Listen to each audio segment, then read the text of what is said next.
Hey, everybody, welcome to What Drives Us, episode 464. For yet another Wednesday, August 17th, 2022. My name is Russell Frost. I am your host on this week's adventure into advanced tech mobility and sustainable energy. Please, before I took a breath, please allow me to introduce this magnificent panel so that we can get this show on the road. My friend, a writer, a director, a voice actor, and of course, an amazing activist, Georgia McKenzie. Hey, everybody.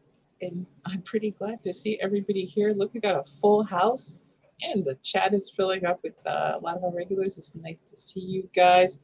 With that, let's keep it short. We got a full-ass show. Can I put that in the full-ass show? I like that. First show title. that might get auto-censored. Yeah. We'll definitely get auto-censored, but I like that as like a show length question mark. It's full-ass show. You can pretend that we're very hip here and go full-as. Oh, I'm not that AZZ. That's Everybody right. would look at me and go, he's not that cool. That's right. But, you know, it Well, would ruin it for everybody. Speaking of cool, someone who definitely never gets his cool credentials questioned, our friend in the Mid-Atlantic region, Mr. Supercharger, Casey Green. How's it going? I was just talking to Russell and Georgia before the show. There may be a lot more Supercharger reviews coming forward. We'll see. All of them. It's a good mystery to look forward to, viewers and listeners. You'll think back and be like, he did say something about this, didn't he? There you go. And speaking of something to look forward to, my friend in the Pacific Northwest, he is Mr. CarsWithCords.net and Mr. OEVA.org, Patrick Connor. Hello, everybody out there in alt fuel land. Let's have some fun. And speaking of fun, he is the most fun person on the panel, without a doubt. He is one of the founders of the Waterloo Regional Electric Vehicle Association and the host of the Smash Show, The Tesla Life, Mr. Mark Coughlin. Hello, everybody. Welcome to the show, and let's get rolling. You got a nice one. It wasn't a backhanded compliment or anything. Good job. I think he slipped. 464 shows into it. I nail it. Bang. Let's give that a shot. First up this week, I have sort of excoriated myself. I have lauded myself.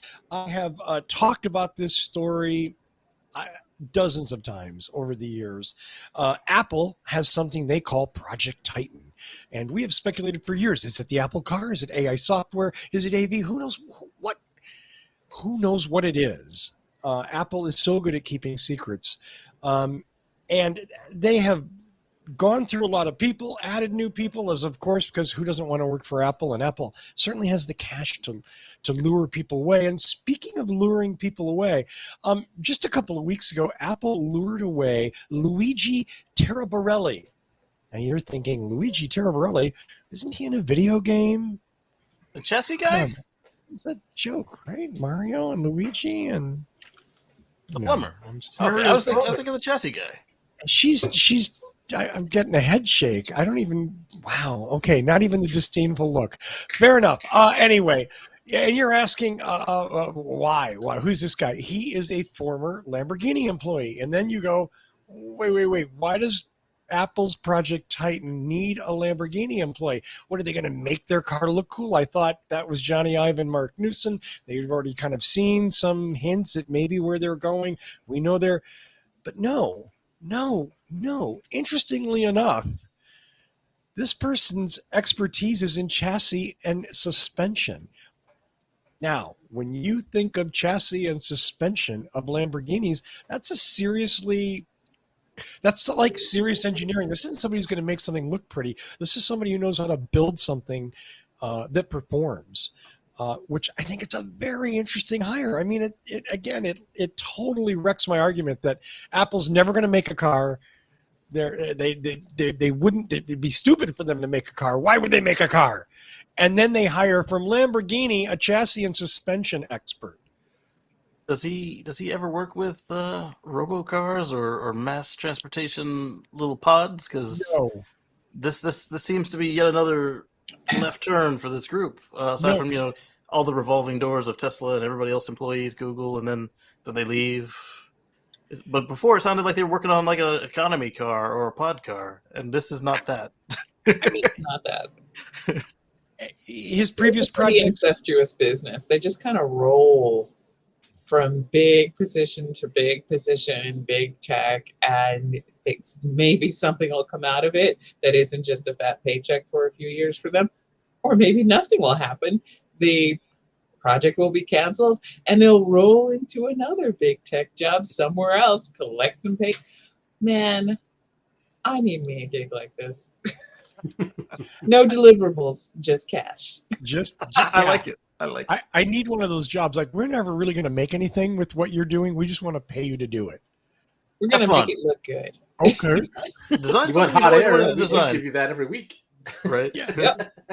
And this is the guy that did the chassis and suspension work on the Urus SUV, on the Hurricane, and the Aventador. I mean, again, serious vehicles. This is not like a show hire, I guess, unless they want to spend whatever Luigi costs just to go, yeah, no, we're really making a car.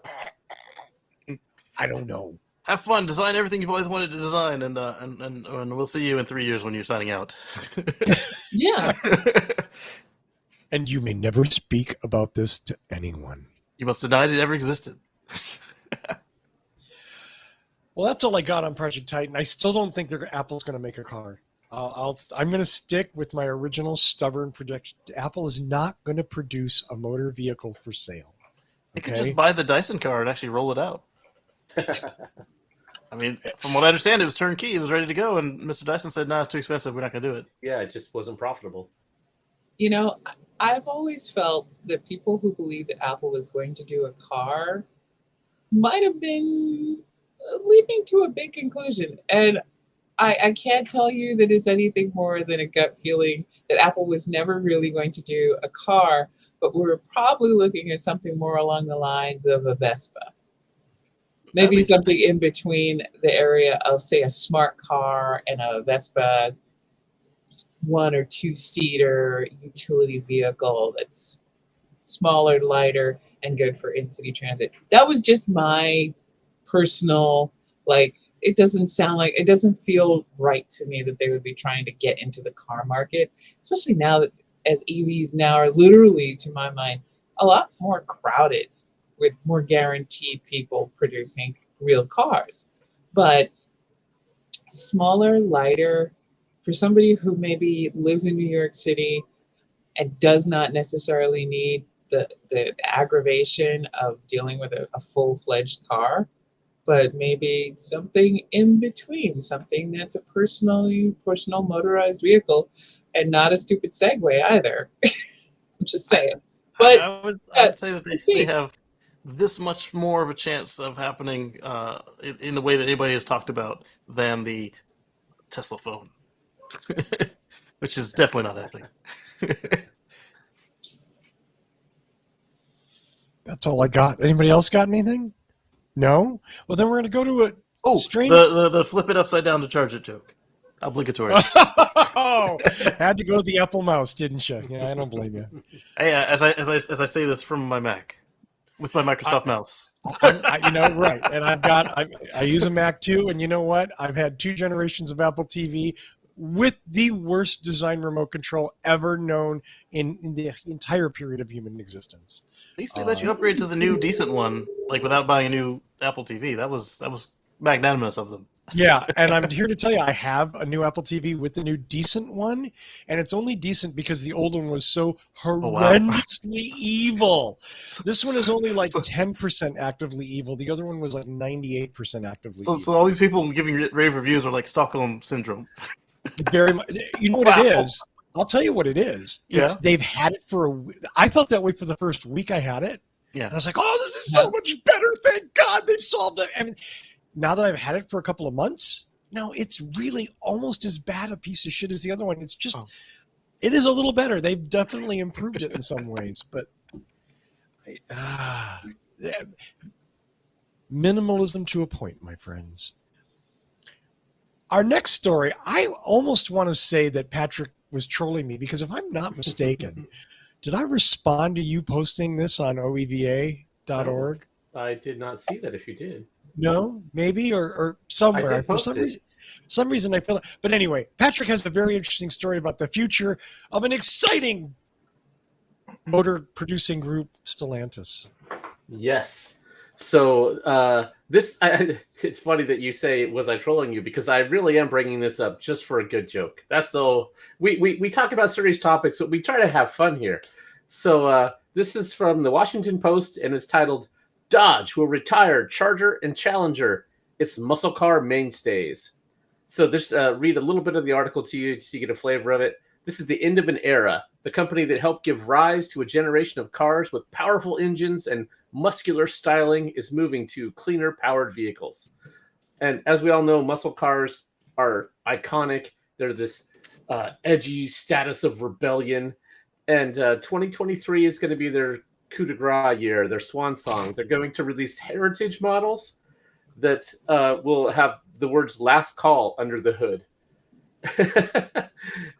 Cool. Yeah, so it's funny that Stellantis, where are they headquartered? It's not the U.S. It's Sweden or somewhere. But they own this iconic American brand. I thought it was France for some reason. Let's see if it says here. Let's see what the Google says. Amsterdam. Amsterdam. Based conglomerate. Yeah. They're It's a very big large. place. Yeah. So the whole gag I wanted to get to was, if there was ever a car that should be electric, it's a Charger. You should be able to charge your Charger.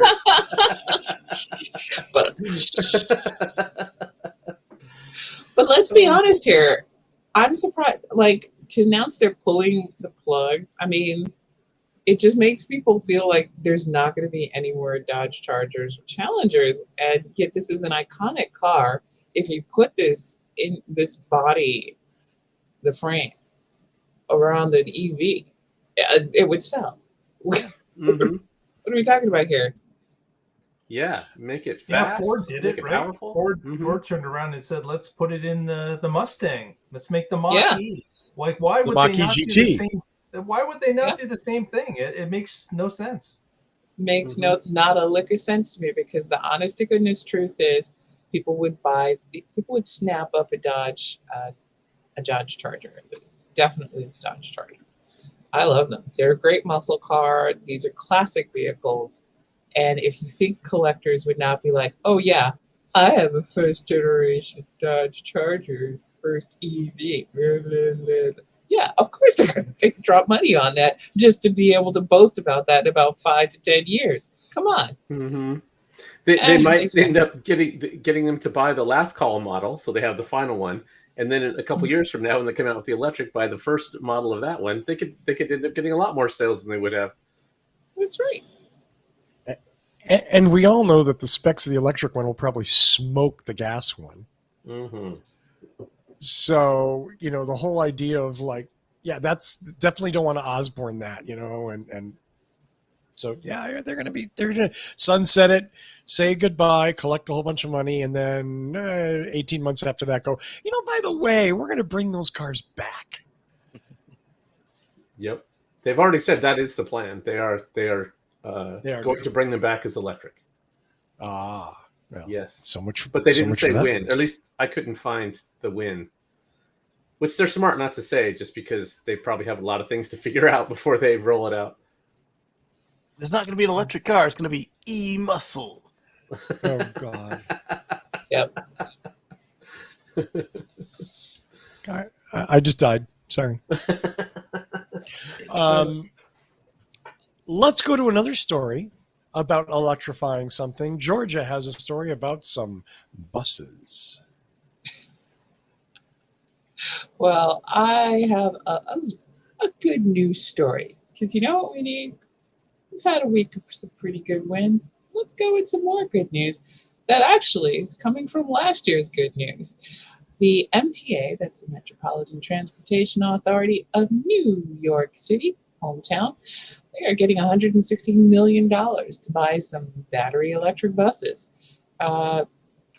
This is part of Senator Chuck Schumer's push called the Green New Deal push. And wow, that's hokey. But anyway, that bipartisan infrastructure legislation that was signed into law last November, that's what's coming into play here. So this will not only get them the 230 new electric battery buses, it's also going to train people in the workplace to run them and maintain them.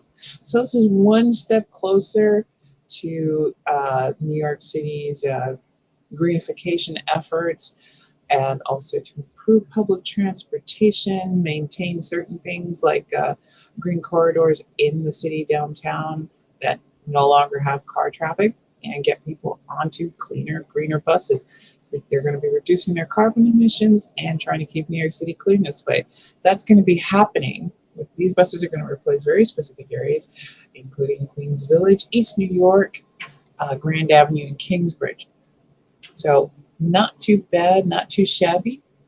Congratulations, New York City, and congratulations to us as citizens, honestly, for having the temerity to elect people who actually are putting money into infrastructure as an investment in us and an investment in a greener future. So good on us. We did great.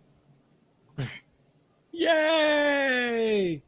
I'm reframing how people look at this because I want people to connect their votes to what actually passes, to understand that it's all meshed in. So yeah, good on us. Take a strut walk of victory, because that win last year's and that win last year and that passage last year is still paying dividends, and basically everything we did from winning in 2020 on is going to be continuing forward for as long as we have certain majorities. Good for us. Yay! I mean, I'm happy for New York. I hope there's money in there for other places to do this as well. It's certainly the right direction ahead. Just New York City because they're the one having the newest program, but actually this has been going on in multiple municipalities around the country. So yes, it is happening.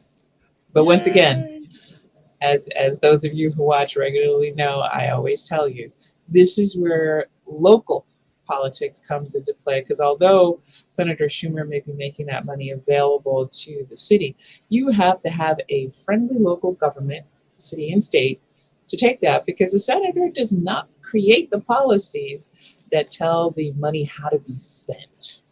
So that's your local government right there. So he can take his victory lap and he can push for that, but that's because he's got people he can work with. And that's how things are. There you go. Yay! Electrify all the things. Electrify. Well, it's definitely a step in the right direction. That's, I think. Let's move on to the next story, which is, let's see, I have to go back. Oh, it's me. Oh, how boring. A couple of weeks ago, in fact, on my birthday, and I leave it to you to find out what date that was, the California DMV filed a couple of filings with California's Office of Administrative Hearings. They want to discuss Tesla's autopilot and full self-driving, and autopilot in quotes and full self-driving in quotes, that suggests the vehicles are capable of things they are not capable of. This is the first time that an official agency has remarked about this. It's something we've talked about on What Drives Us forever. Maybe we flogged that dead horse way too many times. But I get the only reason I want to bring this up is, wow, if you come up with a slightly more clever name, you wouldn't. Oh, nice shirt, Patrick. I have that. I would, you would have avoided this whole thing. But there it is. So we'll see. I saw some really flaccid sort of responses like, Tesla doesn't advertise. It's not about advertising, my friend. It's about deceptive marketing. That's all I got on that. Anybody? Oh yeah. Yeah, the German appeals court just recently had a update from their side that has looked at the same thing. Tesla using the words FS, full self-driving, as well as autopilot, And they came down with a ruling just recently this week, actually, that indicated that Tesla was fine to go ahead and continue to use those terms in marketing. So it's, I guess it depends on how you look at it. Yeah. And then I found this. This is an advertisement from 1963 by Chrysler for the Chrysler and Imperial. They're selling auto pilots, which is later renamed to cruise control when everybody else called theirs cruise control. Yep. Well, there you go. They got Kleenexed. Oh yeah. Well, I mean, the honest to goodness truth is it's vital that you get the naming right, because how many stories have we done in the past couple of years of people testing the autopilot by being in the backseat or some other dumb thing? There's one idiot in Southern California. Yeah, I mean, the truth of the matter is no that, naming convention is going to stop stupid, Georgia. You know that. Oh, I know that, but we can limit the amount of stupid. You know, it's like you're more optimistic than I am. God, I wish we could. Yeah. I think we want to narrow the floodgate of stupid to maybe just a trickle. We don't want to drown in it. We want to have maybe just our steady stream that hopefully we can avoid. And when we say autopilot, a lot of people are sitting here going, so I get to have my own version of Kit from Knight Rider, right? No, you are very dumb to think that that's what this means. But unfortunately, the dumb do breed a lot. So I'm glad that they're at least reviewing that. But I don't think Tesla's in any real danger here because it has all the disclaimers. Their lawyers have probably designed this thing to a point. Oh yeah, lawyers will run through all that teeny weeny eye strain type that is on everything. It's gone through by a team of lawyers. They look at backwards and forwards and everything else. They're trying to make sure that their liability is extremely, extremely limited. So, and on the other hand, this thing is rapidly approaching its ability to actually match the name. They'll still need an operating permit. So even if it is 100% hardware and software ready to go, if they don't have an operating permit, it still won't be hands-free full self-driving. So the other day, a good example, mine came across one of these people who likes to stop in the lane to make their turn. This person went halfway in the lane to make their left turn. There was no oncoming traffic. There was no reason to be stopped. It was a left turn. Just go. And so I gave it some of the accelerator, and the car inched up like it was a red light. It's like, maybe you want to get a little closer. So I pushed it again, and I got ready to take the wheel, and the car's like, oh, you want to go? So it went around the guy, like halfway in the shoulder, halfway in the lane, the same way I would have done it. Passes him and then picks up speed. Wow. I mean, even just a couple months ago, it would not have done it that way. So I was impressed at the level of improvement regularly.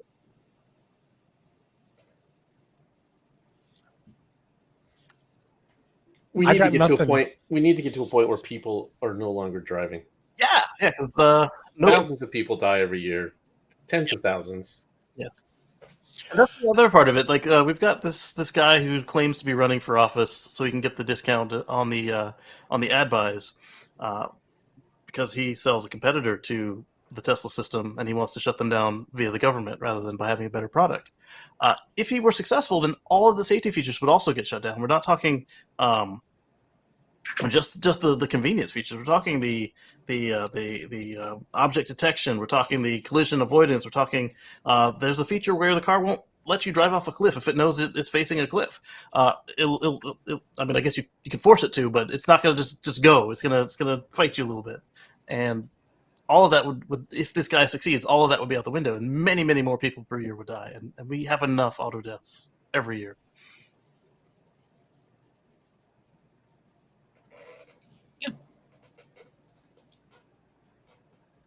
I got nothing on that. So let's move on. Thank you so much for that. We'll see what happens. Elon's pretty much invincible in court, so I wouldn't. I wouldn't say that we're going to see a lot of movement. You know, who knows? Yeah. But it could happen. Georgia No, wait, I'm sorry. Should I go to Mark? Mark, do you want? Yeah. Yeah, go to Mark. Let's go to Mark. Mark has something, and Yeah, I don't even know what it I've got a is. story about a company called Autonomy. What?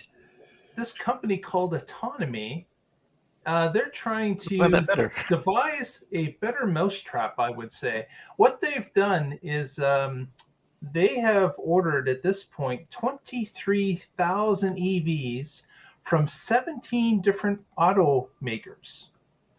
And their plan, they've done it before, I guess, but just not on this scale for EVs, is they are planning to have a subscription service for the use of an electric vehicle. So what they're planning on doing is they charge you an upfront fee to basically become a member. And then what they do is they charge you a type of a lease fee, but they're for typically much shorter periods of time, as little as 3 months, if you wish. So you basically set up this subscription like a magazine, and you've agreed that you are going to collect you agree that you're going to use that vehicle for a period of time, and you pay them a monthly fee for it. And there's limitations on the mileage you can drive, like 1,000 miles a month or whatever the limit is. And of course, if the limit goes up, your fee goes up for that month. So this is really some sort of a more flexible lease, I would say, as opposed to something brand new. But Autonomy is rolling this out.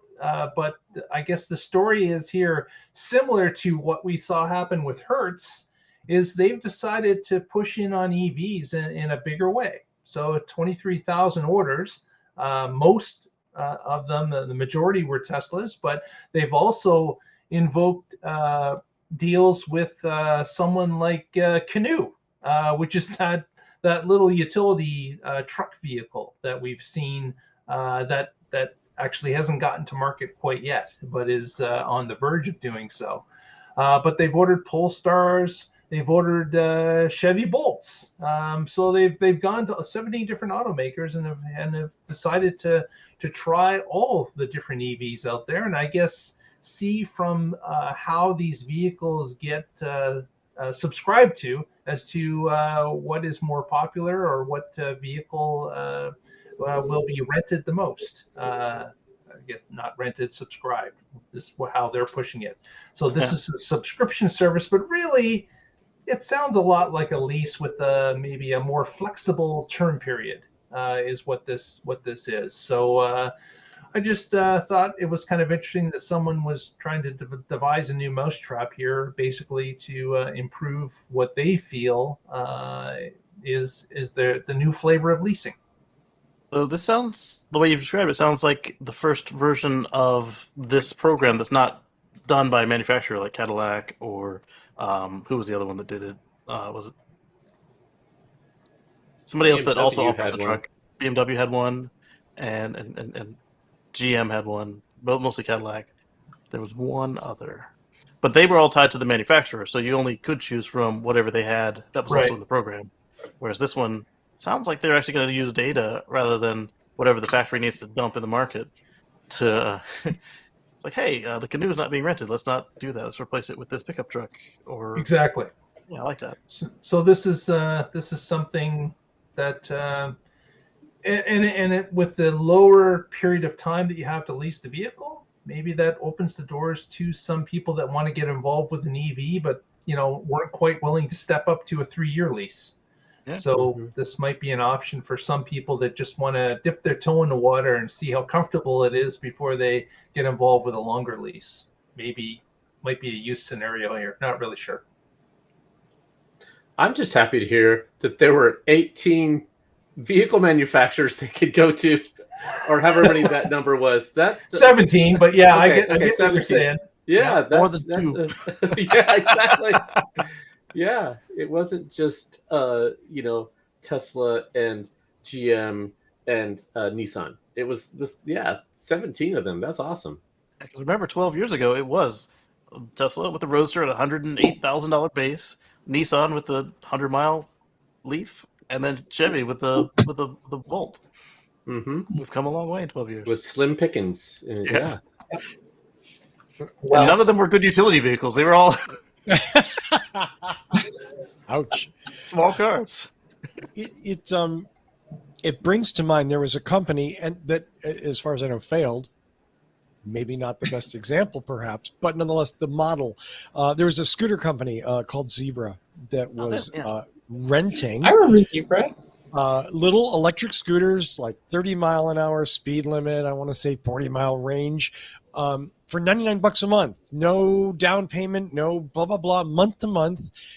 This is the kind of solution that gets me really excited because it opens up the door for more people to have more transportation options. You don't have to have $3,000 to buy an e-bike. You got $100 a month. We can get you back and forth to work. Not everywhere. Again, this is not going to work in Minnesota in January. I get that.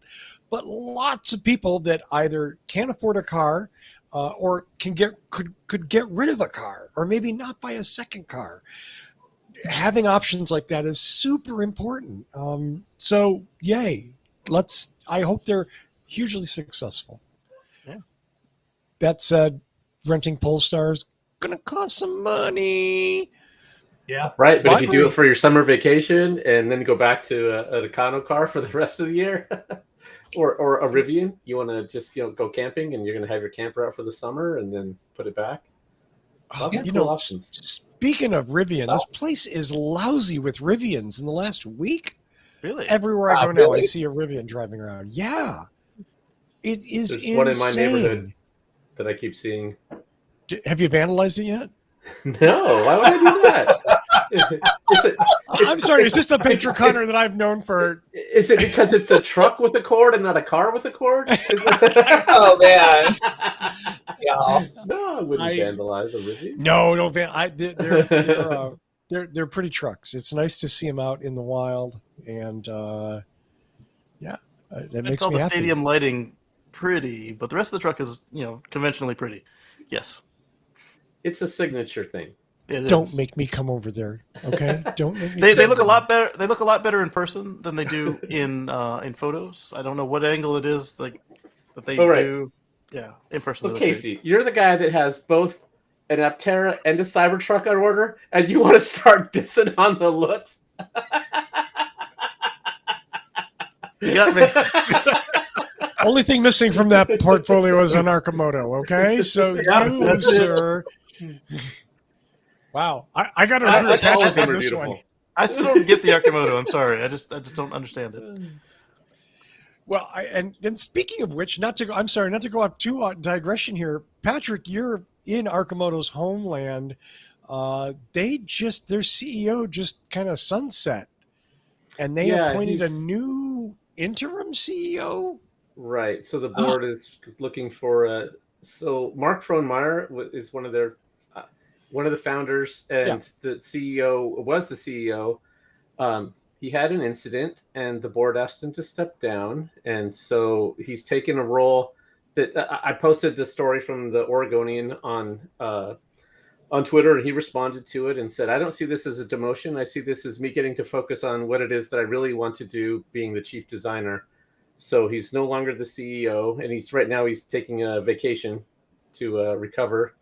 And he's said he's been going hard at it for 15 years, so he needed this break after his incident. He's a very nice guy. I have talked with him a couple of times, and even though I disagree with some of the things that he truly believes, he's a super nice guy. And any CEO willing to take a phone call, in my book, that says something about who they are. Was it a health thing? I'm sorry, I missed the story. Oh, I was trying not to say it, but it was driving under the influence. Oh, they'll do it. Yeah. That's a shame. That's stupid and a shame. Well, I hope he gets past it. And yeah. Okay. Now that I've said something mean about I just said nice things about Mark, though, didn't I? You did. Just for the record. Yes, and you did really well. I still hold to that, even though he made a very bad judgment one day. Let's go to Georgia. Me? Yeah. You have One of my favorite topics, Georgia. Bikes. Two-wheelers, Bikes. baby. Two-wheelers. Bikes and more bikes. And That's more right. bikes. All right. This is a pretty cool bike. This is the Ryvid Anthem bike. This is a lower cost 75 mile per hour electric motorcycle. That's going to be right here in the US. We talked a lot about some two-wheel vehicles that were largely only available over in Europe and China. So, but this time we get a nice bike. We get something cool. And as you can see, it looks an awful lot Like a bike. like a bike. Although, I don't Yeah. know. I like the form factor. You like the form factor? I do. I like it. It's not, I guess the question I have, Georgia, well, I don't want to interrupt your. So they're really going to launch it for $7,800? Like that Yeah. doesn't cost an arm and a leg. All I'm the going other to ones buy, are like I'll buy 15 one to tomorrow. 30,000. There you go. Nice. Yeah, they're pretty styling. I mean, to me, this is if you're going to be on a bike, it's the bike to be on. Now, I like that the way they did the styling didn't try to like ape a gas bike. That's a nice looking little bike. I mean, I'm sure lots of people be 75 miles an hour. That's, you know what? If That's extra legal in most places. yeah, if that's Yeah. a deal killer for you, I'm going to suggest you probably shouldn't be on a motorcycle. No, because you don't need to go 90 or 100 on your bike on the freeways. You do know this is not the Autobahn. So Well, since this can go 75. It's Uh, now what's interesting.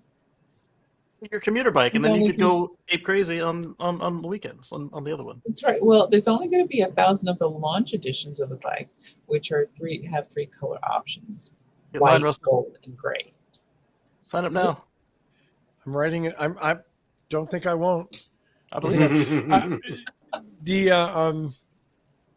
Yeah, that's a really. The other thing about the speed, you know, again, car drivers. Oh, it only goes 75 miles an hour. What good is it? You get on the highway. Blah blah blah.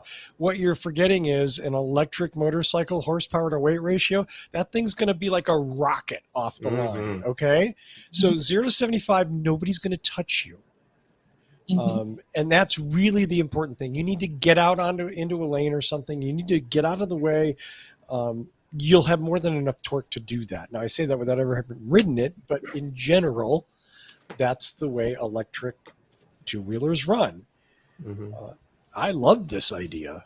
How did I miss Georgia, thank you for talking about that.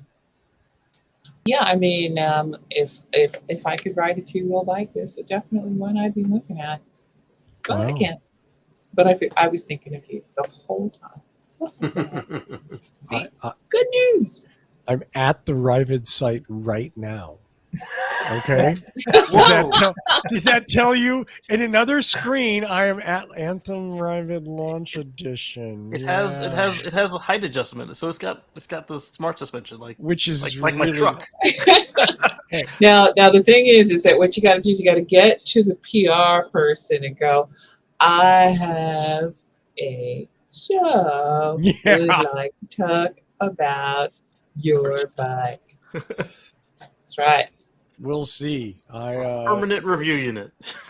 Yeah. The battery says the battery's removable, so that's cool. If you're in an apartment, you could pop the battery out, take it upstairs, and plug it in, and you don't have to have a dedicated parking spot with a EV charger. Yeah, I'm looking at the charge board. It looks like the one for these batteries behind me here. It does make me wonder, is there a way to take along the extra battery, or would that? I mean, we talked. I think we touched very briefly on Ewan McGregor's bike show where they did take these bikes, and it's like, okay, I'm pretty sure the guys in the crew who were driving in the trucks and the cars, I'm sure they had the spares if they needed them, but it would be interesting if you could put it somewhere, cart it somewhere. Because those are big batteries, but what if you could have two? Yeah. Problem would be weight. That would be the problem. Yeah, that Even would be a problem. A discharged or charged battery is going to weigh the same thing. So it's a 4.3 kilowatt hour battery. This one that you see on my screen right here is a 3.6 kilowatt hour battery, and it weighs 99 pounds. Yeah. Get the You're not gonna guns be- out. You don't want to be. You don't want to be carrying that thing around very much. But I do like that it's removable. Hopefully, it's also got built-in wheels or something that you can cart it around. Yes, it does. It has built-in wheels, so yes, you can roll it in. Cool. Yeah. So if you rode this to work, you could wheel it into the office with you, have it charging under your desk all day, then pop it back in for your ride home. That's what I do. I'm not going to tell you what I'm doing right now. I'm not going to tell you. Let's just continue with the show. He's almost done with the purchase. I'm in a page that's called checkout. Nice. He's gonna get another call on his phone, but this one he's gonna actually answer because it'll be the credit card company asking, "Did you just buy a bike?" Yeah, I did actually. I don't know that I want to buy it right Deposit. now. Yeah. Dear I'm hoping the Ryvid, deposit we is are- reasonable. But I just ordered a white one because I didn't think the Nice. gray was very nice. I mean, look at it has limitations, right? It's what was it? 75-mile range. That's not for me. That covers 99% of my riding. Get me to work and back. Let me go tool around on a little thing. I don't need something that I can take cross country. For the clubs, they could have stash a bunch of extra batteries someplace. They stop and eat lunch, and then they continue the ride. And then when they come back, all of their batteries will be back, and they can just go home. Yeah, have a support vehicle. Have a Rivian truck that has a bunch of them in the back. Yeah. Or the Ford. Both of them could charge it while they drive. Oh yeah. Oh my God. What I like. Okay. I gotta. Oh, I just bought two of them. No, that's not good. Don't buy two. Cancel one. Yeah, just the one, Russell. Just the one. Okay, we're not going to go through this process live on the show. What's your credit card number, Russell? Why don't you share the screen? No, I'm kidding. Am I serious? Yeah, I'm serious. We'll see after the show. Ryvid, you're probably going to get his and hers. You guys can go out on rides on the weekend. If she rides, I don't know if she rides. No. Oh, okay, never mind that. No. And She's a smart one. no. I'm going to be good here. Anybody have a one more thing? I know we already got We Mark's. do have a couple of one more things, but Casey has a one more thing. Go, Casey. All right, Casey, why don't you go on ahead and All right. Give me time to fill out my paperwork here. So everybody was up in arms when BMW started charging $13, $18 a month for heated seats on some models. And our friend, ridiculous. Yep. yeah, it is. Our friend Mary Led has decided that she said that GM was going to make billions on subscriptions, and we just found out how they plan to make billions on subscriptions with their current offerings. For $1,500, you have a subscription that's mandatory now on GMC, Buick, and Cadillac models. So you will have OnStar. It's not like, oh, OnStar's available. No, you have it, and you're paying us. How much? What do y'all think about that? $1,500. So that's not a subscription. So that's more a than one-time $100 payment. a month, and you're required to pay it. $50 a month, but yeah. Mm-hmm. Wait, that doesn't add Hold up. on, $1,500. Wait. I'm sorry. I'm reading. The Alexa Versal Premium package is $50 a month, but the one that they're requiring is like Mark said, $100 a month. Nice. Wow. Yeah. So I would take the heated seats over this, personally. Yeah. Wow. If it's as an option, it's a good deal if that's something you want. But Right. is that something a Buick customer wants? It should be the other way around. Like you get it free for 3 years when you buy the car. And you got to pay, like the Right. Toyota remote, Toyota and Lexus remote start. Like, hey, oh, by the way, it's cold and your car has stopped starting.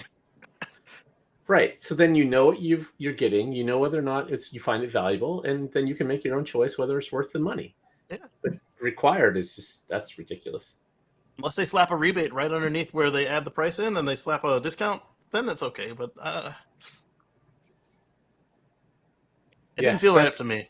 Yeah. I hope that's not the case with their new group of EVs that they're about to release. That's what I was getting at. Is like they didn't list any EVs yet, but except for the Lyric is a Cadillac.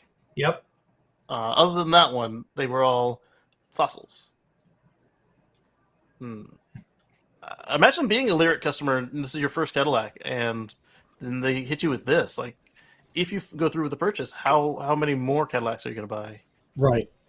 My kid wants a Lyric in the worst way. Yeah. Literally, she sends me pictures. I want this car. I'm like, Well, They're very nice. I got to sit in one a few weeks ago. Yeah, oh, really? very nice. wow. I'm just kind of reminded of when I think it was Apple sold iPods and didn't tell everyone that it included a YouTube album. And the amount of people who were pissed off at YouTube. Well, it was a little worse than that because they didn't tell you about it, and if you had a phone, iPod, iPhone, any like if you just had a laptop with the iTunes on it, all of a sudden you had a gigabyte at the time where gigabytes were really rather expensive. You had a gigabyte of music just dumped on you, and you might not care for YouTube. That you didn't ask for. Right. It's called opt-in for a reason. You know what? It's an amazing thing. Enthusiastic consent. It works for all situations. Try getting some before you do this. Yes. Enthusiastic consent. And not from your marketing department. Yes, not from the receiver. From the actual customer. Yes. Yes, get some enthusiastic consent before you dump something on us or slap us with some charges. Because really, this is a great way.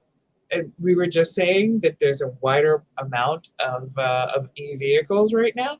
You got other options. You don't have to take this subscription. Yeah. Like the BMW, that you if you want heated seats, you got to pay ahead of time, and you know that you don't have heated seats. Versus this. This is going to be an interesting topic going forward because we're going to see people faceplant with this, and we're going to see some cool things. Yeah. Where companies are like, "Hey, this is a cool option, and you can use it this month and not next month and this month." Right. And as far as I'm concerned, this is a huge faceplant for GM to make it mandatory. I mean, at that point, just sell the damn thing. It's an option, or it's not an option. It's standard equipment. You got to buy it. Quit pretending it's something that it isn't. It's an apartment home. No, it's a fucking apartment. Okay, it's not an apartment home. Wow, sorry. Yeah, certified. I like Patrick's idea where it's like 3 years that's included. You know about it, and even if you don't know about it, pull the Toyota and just have it stop working on the third year. Well, give us 6 months. Just a 3 to 6 month trial period, and then you sign the dotted line if you think you really need it. But then she won't make billions of subscriptions. She might make millions of subscriptions. Oh my God, only millions. Wow. Smallest violin in the world. And right. Just for you. Well, I have some sad news. Yeah. Guess who's not getting a Ryvid? They out of the 1,000 already? No, but they want price. $7,800 cash money now. Now? Oh. Whoa. When do they deliver? Yeah, when would they deliver? Summer of 2023. That's a good little bit of a loan. It's not like it was like you'll be here in time for Christmas. Yeah. I hate Kickstarter campaigns. I just do, and I get. So this is the wimpy funding purchase model where you'll gladly give me money now for the car. They probably could have held on to $100 of mine for the next year. Yeah. But not 8,000. And I'm pretending I have $800 up front. I don't have $8,000. Just kidding. Let's be. How do I turn the bike on? By paying $8,000 for it. That's how you turn it on. Oh, anyway. The motorcycle airbag situation. My understanding is they just went a step further than aside from when you don't pay your subscription, the airbag doesn't go off. From what I understand, I didn't read the article yet. So now you also can no longer transfer them to a new owner. So because they don't want the liability there either. Although they will take the liability for not turning it on when you crash because you didn't pay that month. Wait, who's doing that? There's a company out there that makes a motorcycle airbag. You wear it, and if you fall off the bike and you are paid up, it'll deploy. Or if you paid all up front. But most of their customers are subscribers. If your credit card didn't go through, or you canceled, or for some reason they don't have the money and you crash, no poof, it just injury. Wow. Yeah, That's going to end up in court. I think so. Yeah. What were we saying about lawyers earlier? I guess those guys need better lawyers, or they think their lawyers are all that More and a bag of lawyers. chips. Maybe they have the best lawyers. You're right. Yeah. We'll see. All right. It's again, so I guess sort of like that subscription model, that short-term lease model, that rental thing. It could be something that opens up features to people that you wouldn't. I'm not going to spend $10,000 in this feature, but will I use it 3 months a year and try it? Hell yeah! Like people who don't go on trips but once a year, they just rent the smart telematic system for the Russell's favorite automaker, and then after that month, they stop paying and it goes away. But they knew this, and then the next year they do it again. And the company realizes money that they wouldn't have had otherwise. Right, because if they forced them to buy it, the person would say, "Oh, I only drive once a year. I'm going to pay $12,000 for it. I don't need this. I'll give you $100." I'm really sad about my Ryvid Anthem. Me too. I was I was looking forward to that review. Oh, Yeah. do what Georgia said in the email, then maybe you can get a prototype. Yeah, you should ask for a press vehicle. Yeah, like I said, here. Hey, Well, based on what he said, I don't think they've made any yet. Yeah, I'm Well, guessing that they made the pictures. they made the pictures, unless those are Yeah. cardboard. They Right. did make It's like, the you know- pictures. Yeah. No, I'm gonna. Casey's 100% right. They made the pictures. Have they made many motorcycles? I don't. They might know. only have Obviously, 3, some. and those 3 might not meet all the specs, but it might be an interesting video. Yeah, it's a cool looking product, and I love the price. I cheers to them. I hope they're successful. I hope enough people line up to buy this Founders Edition or whatever that launch edition. Let me ask you this question, Russell. Yes, sir. If they did actually start to deliver in mid 2023, and the people got them for the $7,800, but then they turn around and say, well, for the next production, it's going to be $10,500. Would you Which be they kicking probably yourself? I wouldn't. I'm sorry. What? Would you be kicking yourself for not getting involved No, at 78? Not at all. Not at all. Okay. Not at all. Because honestly, it's a cool bike, and I'm an unusual kind of rider. Like that would fit what I kind of do, but I don't think it's going to have super wide appeal.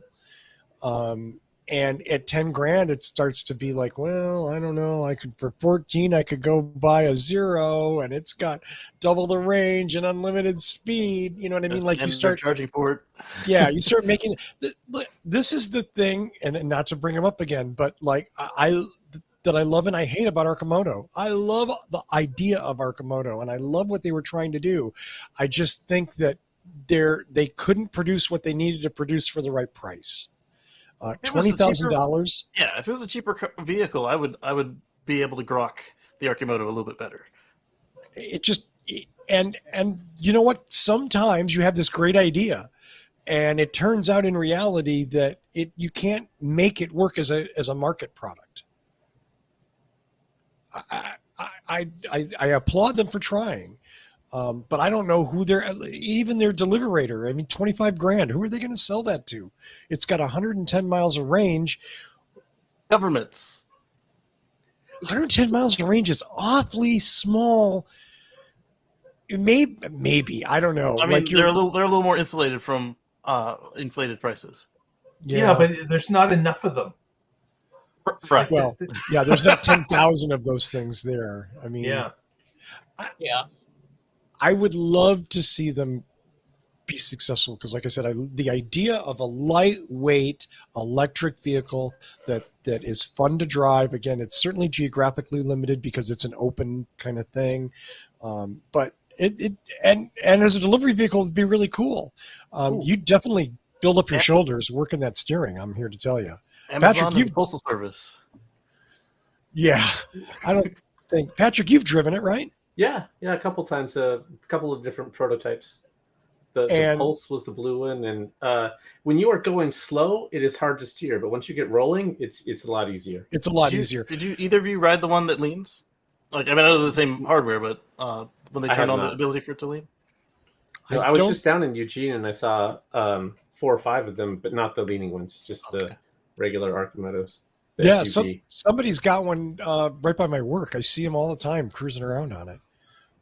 And again, it's wonderful. And I'd rather see that on the road than those stupid Scorpion 3-wheeled stinky ass motorcycle crappy wannabe things. Loudspeakers. Yeah. Dang. I'd much rather see the street full with Arcimotos than that. But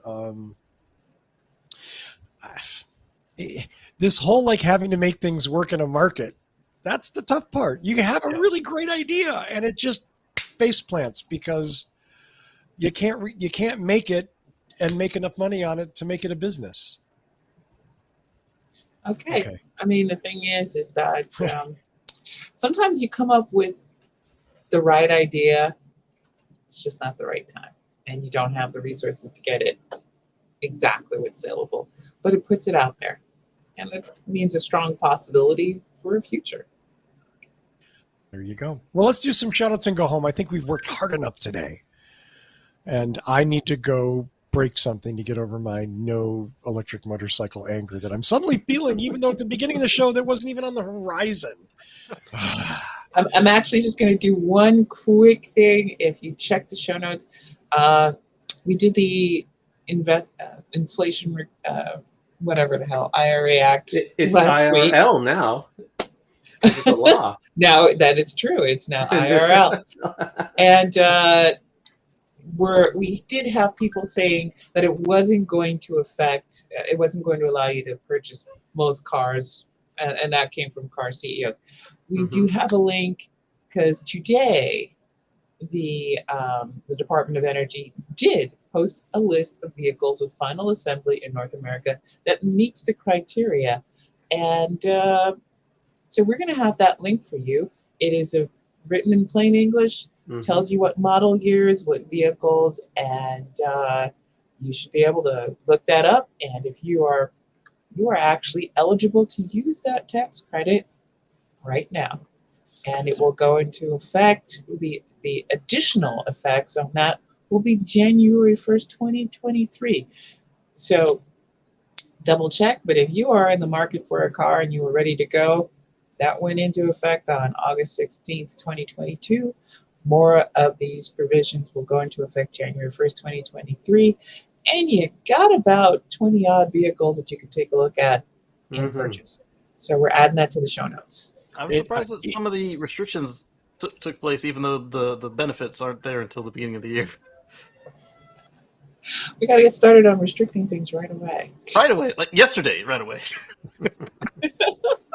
Literally, but that's how it works. I mean, I remember when the ACA was signed into law, and literally I was walking to my pharmacist and going, do I have enough money to get all my medications or to get gas to get to work? And then I went in and paid for my medications. I was like, holy crap, that was $5. It really was. It was about a $6 for my medication, and normally it was over 20, which just makes you wonder, what was I paying for all that time? But profits. Yeah, that's how laws work. Really nice houses in Connecticut. Executive bonuses. Someone's got to pay for those. Yeah. Golden parachutes. There you go. Mark, let's start with you. First of all, I want to give a shout out to National Drive Electric Week. If you're interested in EV and want to learn about them, look up National Drive Electric Week on Google and look up an event in your area. Sign up for one, participate, show your car if you have one. So please do so. Also, if you're watching this far into the program, this is a deep cut. You're that far in. Please give us a thumbs up. Press that subscribe if you haven't already. It's going to help us out. Doesn't cost you a dime. And, of course, if you want to follow us through the week, just look up what drives us everywhere. Just look it up. And we're on those social feeds. It's easy to find us. We keep the name the same, just not to confuse anything. So look up what drives us, join us, and you can see what's happening during the week as well. Back to you, Russell. No, you're muted. I said, thank you so much. And I'm still sad about not getting a motorcycle, but I'm over it. George's link for the EV credits is at the very top of the description of this video. So you can see it in the show notes there, as well as links to all the stories that we've talked about. That one is a great link, but it has things in there like the Hummer is listed, because this is just a list of things that are final assembly in North America. That doesn't mean they meet all of the qualifications. So do some research. Well, it also says, the manufacturer sales cap is met. So that step 2 done. Really? Well, because remember, it just put the restrictions on the old program, and then in January is when the money comes. So then they might reset it in January if it still qualifies. But now, it costs too much, so I don't think it will qualify. They'll say it costs too much. Right. That was my point. Oh, okay. Laws are complex and Okay. Patrick, what's going on in your world, my friend? Oh, hey, if you have a show title idea, throw it in the chat. Are we opening the floor? Yes. Not that Casey's IRL or IRA and IRL is bad. It's a good one, Casey, actually. I like that. 6 letters. So I am with the Oregon Electric Vehicle Association. You can find us at oeva.org, and I'm sure we'll be doing something for National Drive Electric Week. And I also blog occasionally at carswithcords.net. Check it out. Do definitely check out Patrick's at Cars with Cords on that. And also cheers to Mark for the work on National Drive Electric Week. Every year they do a lot of stuff around that, and that's really cool to see. Thank you for that, Mark. Casey, that's a very dramatic forehead shot just now. So I'm going to go to you because it's all you, Casey. Catch me on. That's why you saw forehead. I was looking for the button. You can catch me on Sunday at youtube.com/Casey Green. That's KACEYGREEN at 1:10 Eastern. And it's similar to this. And and then catch us back here again on Wednesday. And eventually I'll have some pre-recorded videos up there for you to watch on your own time rather than just live. I also left on the ability to watch the streams later if you're working like Russell. Quit teasing us, Casey. What's really going to happen? Baby. Okay. Baby stuff. Baby stuff. I get it. Okay, Georgia, it's all yours. I'm going to go to sleep. Well, if you've been here this long, obviously you like us. You really like us. So go on ahead and hit like. Hit subscribe if you haven't done that already, too. Remember, every time you hit like on a show that we've done, it tells the algorithm, these are cool people. It's fun to hang out with them, even if it's just to feel superior or something. So go on ahead and do that. Helps us out. And thank you for joining us. While you're at it, if you're done over here, don't forget to check in with Mark over at the Tesla Life. He's got all your Tesla information. He's covering everything. And you know what? He's Canadian. It's a break from all us Americans. Thank God. Hit like, hit subscribe, and follow him on all his social media because he can be found at the Tesla Life just about everywhere. And then Patrick's got carswithcords.net. He's not just talking cars, though. He is also talking sustainability. So sit down and read some of his thoughtful writings because we're not that thoughtful over here, but he is over there, and that's why we keep him around. He's the intellectual heft of this show and cool titler. So head over to carswithcords.net and get your reading done.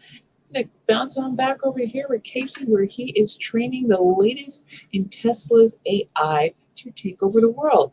And suck up to Casey. Hit like, hit subscribe, because then he can put in a good word for you for our Tesla AI overlords.